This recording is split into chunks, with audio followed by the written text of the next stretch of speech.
Cruiser हमारे पास आया हुआ है और इसमें प्रॉब्लम ये आ रही है कि इसके अंदर जब गाड़ी चलती है या खड्डे में कहीं लगती है तो हैंड ब्रेक के बिल्कुल नीचे जो है एक आवाज़ आना शुरू हो जाती है, बड़ी अनोइंग सी। तो आपको दिखाते हैं वो किस चीज़ की आवाज़ है। और यहाँ से थोड़ा सा एहतियात से उतरना पड़ता है क्योंकि ये स्लिप हो जाता है, और जब स्लिप होता है, जब ये लगती है ना, हाय हाय हाय हाय हाय हाय हाय, खट्टा माल्टा ते मीठा माल्टा। ओह हुसैन भी लगे हुए। ये दिखाते हैं जी आपको इसकी फाउंडेशन की पोजीशन। अभी हम इसका फाउंडेशन खोल रहे हैं। ये देख रहे हैं गियर का फाउंडेशन इसका, और ये सेंटर से देख रहे हैं सारी रबड़ इसकी बैठी हुई है, और बोल्ट जो है वो जी टच हो रहे थे यहाँ पे। ये जब बोल्ट यहाँ पे बोल्ट लगते हैं तो ये इधर आके टच होना शुरू हो जाता है। जब गाड़ी जंप लेती है तो फिर इसमें से आवाज़ आना शुरू हो जाती है। ये है गियर माउंट की पोजीशन इसकी। क्रूजर वन यू आर। हाँ खट्टा माल्टा, खट्टा माल्टा, खट्टा माल्टा, मुंह देख कैसा बना है, खट्टा माल्टा।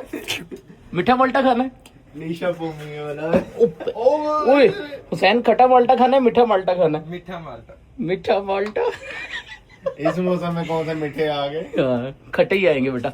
ये भी करते हैं जी, क्लियर फाउंडेशन आ रहा है। अभी हमारे पास स्टॉक में अवेलेबल नहीं था क्योंकि लोग कमेंट्स करते हैं कि हर चीज़ आपके पास स्टॉक में होती है। ये था लेकिन ख़त्म हुआ हुआ था। अभी फाउंडेशन आ रहा है। फाउंडेशन इसको जो है वो लगाते हैं, जानी यार वो माल्टे नहीं, लोकल डालना है। चलो जल्दी आओ सैन।